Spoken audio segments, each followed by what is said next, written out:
Car चालक की लापरवाही से धार रोड पर भीषण सड़क दुर्घटना हो गई। कार के साथ आयशर और यात्री बस भी क्षतिग्रस्त हो गई। दुर्घटना में कार में सवार एक महिला सहित 3 लोग घायल हो गए थे। बाद में कार चला रहे व्यक्ति की मौत हो गई। वहीं परिजन ने डॉक्टर्स पर लापरवाही का आरोप लगाया है। सैफीनगर के मोहम्मद शबीर अली पत्नी सिरीन और बतूल को लेकर शुक्रवार सुबह फिस्टा कार से रतलाम के लिए रवाना हुए थे। धार रोड स्थित चोइत्राम नेत्रालय के समीप आयशर वाहन को ओवरटेक करते समय सामने से आ रही यात्री बस में कार जा घुसी। इस दौरान दोनों वाहनों के बीच फंसने से कार बुरी तरह क्षतिग्रस्त हो गई और कार में सवार 3 लोग घायल हो गए। कार में फंसे घायलों को स्थानीय लोगों की मदद से बाहर निकाला गया। एक प्रत्यक्षदर्शी ने बताया कि कार काफी तेज गति से दौड़ रही थी।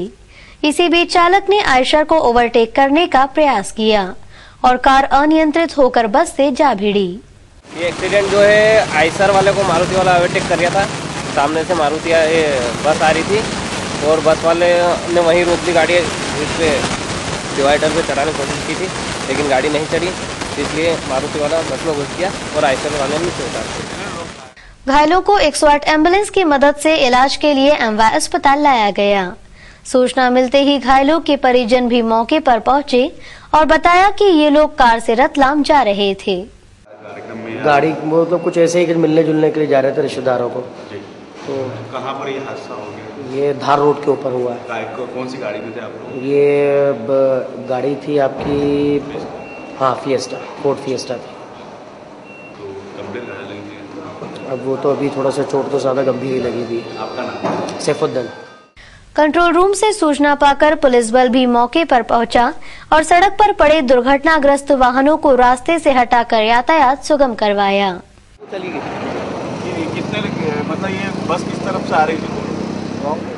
धार साइड से। रॉन्ग साइड से? रॉन्ग साइड से आ रही है। कौन सी बस रॉन्ग साइड से आ रही है? पैसेंजर बस? हाँ पैसेंजर। 3 घायलों में शबीर की हालत नाजुक बनी हुई थी। उसने दोपहर में दम तोड़ दिया। परिजन ने एमवाय के डॉक्टर्स पर इलाज में लापरवाही करने का आरोप लगाया। परिजन का आरोप है कि मृतक को समय पर ब्लड मिल जाता तो शबीर की जान बच सकती थी। अगर सिर में चोट है उसका तत्काल ऑपरेशन नहीं हो पाता है। अरे मानती हूँ लेकिन ये कह देते कि हमसे नहीं होगा तो ये नहीं बोला है। मैं बता दिया था आपको, किसी गाड़ी के 2 पेशेंट अरियर में है। आपको बताया था पेशेंट सीरियस है, बहुत सीरियस है, जान की खतरा है। मैंने बताया था आपको, ऐसा नहीं था कि सीरियस है। पेशेंट के दोनों तरफ ब्रेन इंजरी हो गई थी। अरे बात कर रहे थे। एमवाय के अधीक्षक पीएस ठाकुर ने मौके पर पहुंचकर हंगामा कर रहे परिजन को आश्वस्त किया कि वे पूरे मामले की जांच कर दोषी डॉक्टर के खिलाफ कार्रवाई करेंगे।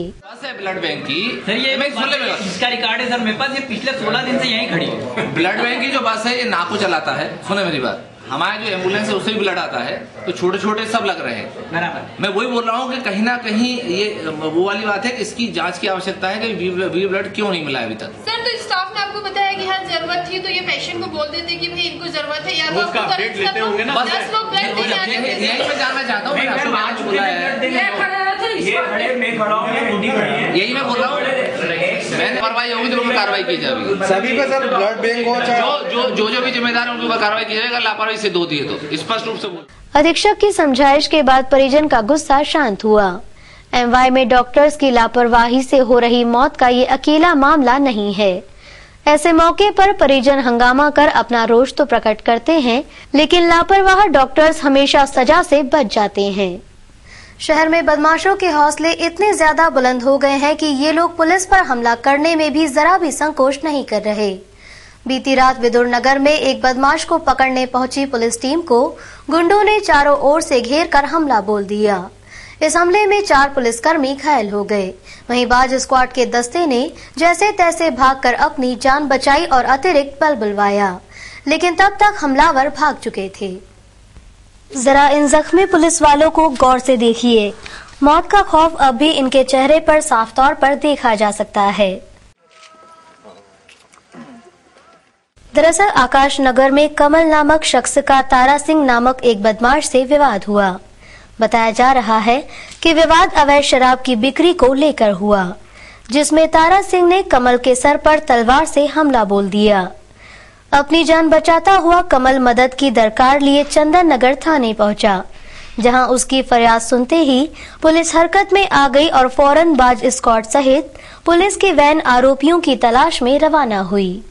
कोमल घायल अवस्था में थाने आया तो उसको तुरंत 108 एम्बुलेंस से उसको अस्पताल इलाज भेजा और आरोपियों को पकड़ने के लिए पुलिस को तय गया।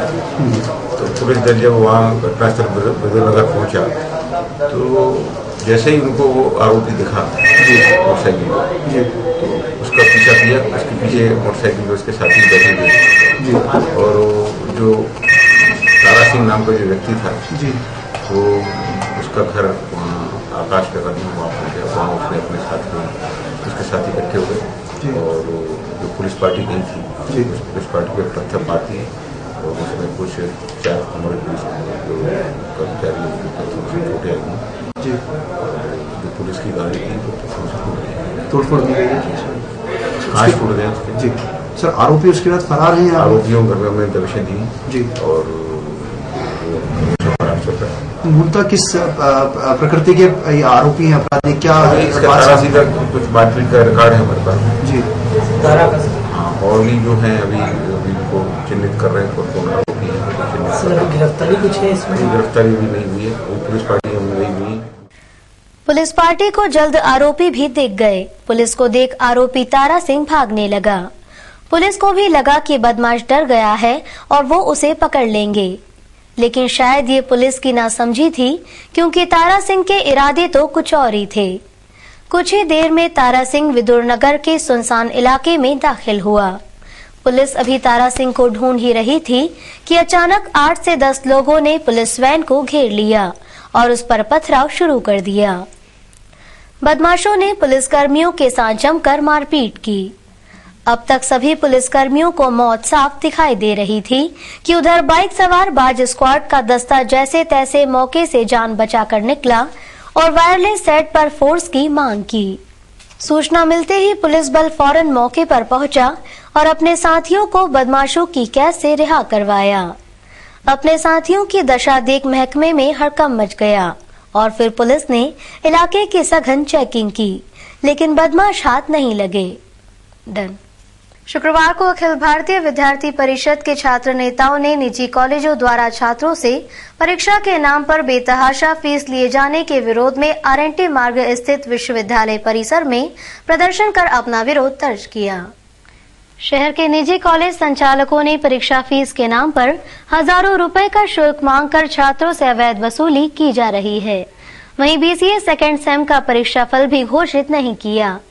इन सभी मांगों को लेकर शुक्रवार को अखिल भारतीय विद्यार्थी परिषद के छात्र नेताओं ने विश्वविद्यालय परिसर में प्रदर्शन कर कुलपति के खिलाफ जमकर नारेबाजी करते हुए हंगामा किया।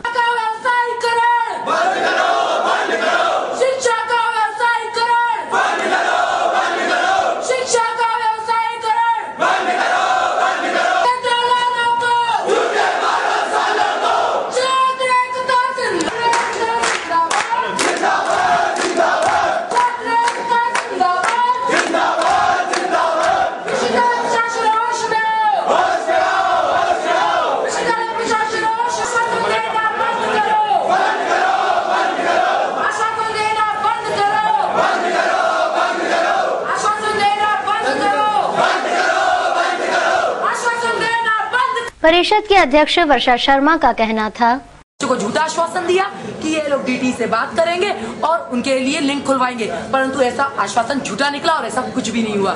दूसरा यहाँ पर ऐसा है, बीडीएस के छात्र आए हुए हैं, 3 यहाँ पर प्राइवेट मेडिकल के कॉलेज के छात्र हैं, उनसे 80,000 रुपए एक्स्ट्रा फीस मांगी जा रही है। बल्कि यदि किसी स्टूडेंट का सेमेस्टर बैक होता है तो उससे फीस केवल परीक्षा की ली जाती है। यहाँ पर वापस से शिक्षा का व्यवसायीकरण का मुद्दा आया है, क्योंकि गवर्नमेंट कॉलेज में इस तरह से एक भी फीस की मांग नहीं की गई है।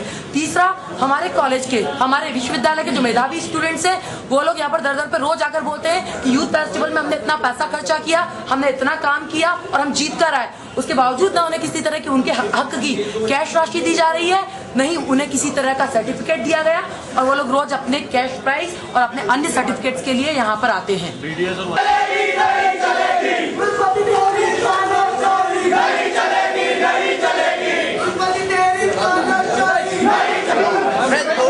अनुसूचित जनजाति आयोग के अध्यक्ष नारायण कबीर पंथी ने अपने समाज के लोगों को दिए गए सरकारी योजना के लाभ के बारे में पत्रकारों को बताया।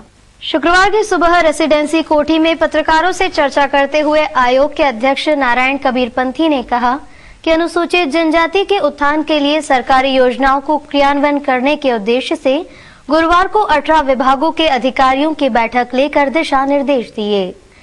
मेरे कार्यकाल में 32 जिलों में इन योजनाओं का लाभ हितग्राहियों को मिला। वहीं हरिजन बस्ती में पेयजल समस्या से निपटने के लिए 2 करोड़ से अधिक की राशि आवंटित की गई। अंतव्यवसाय में 62 लाख और दुर्गावती योजना के तहत 63 हितग्राहियों को लाभ मिला। वहीं अत्याचार निवारण के लिए 16 लाख और अंतरजातीय विवाह के लिए 29 लाख के साथ साथ जाति के छात्रों के हॉस्टल के लिए करीब 1 करोड़ की धनराशि दी गई है। वहीं सभी योजनाओं में 1143 हितग्राही लाभान्वित हुए हैं।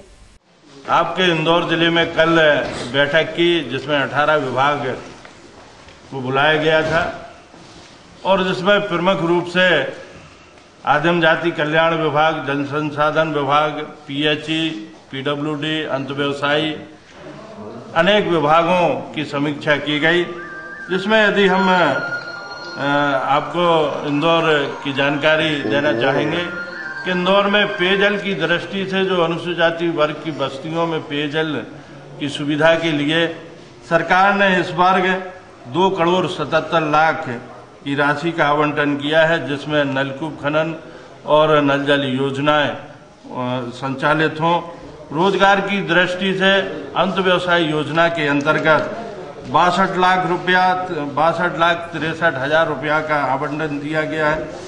रानी दुर्गावती बाई योजना में इस वर्ष में जो 30% अनुदान मार्जिन मनी के भूमाफियाओं की कारगुजारियों से भूस्वामी और छोटे प्लाट धारक खासे परेशान हैं।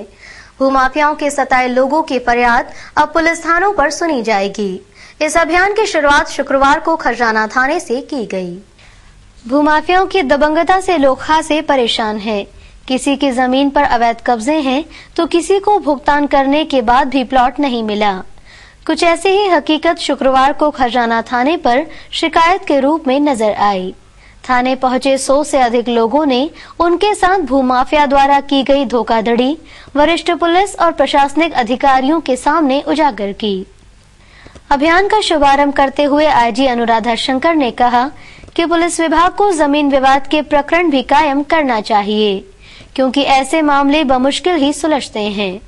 शिविर में आने वाली शिकायतों की जांच कर निर्णय लेने की बात भी आईजी ने कही। आती हैं उसकी जड़ में रहते हैं। कोई भी जनप्रतिनिधि चाहे वो मुख्यमंत्री ही क्यों न हो, उनके पास जो शिकायतें जाती हैं उसमें अधिकांशतः ऐसी होती हैं जिसमें जमीन के कारण उपजा हुआ दर्द रहता है।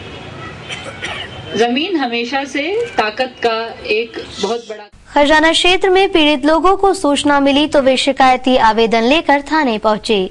इन्हें उम्मीद है कि पुलिस उन्हें उनका हक दिलवाने में मदद करेगी। उसका कब्जा नहीं मिलता जिसके सामने वो मैंने 99 में लिया था, अभी तक मुझे मिला नहीं है। रजिस्ट्री है, रेल पोस्ट है, खसरा है, सब कुछ।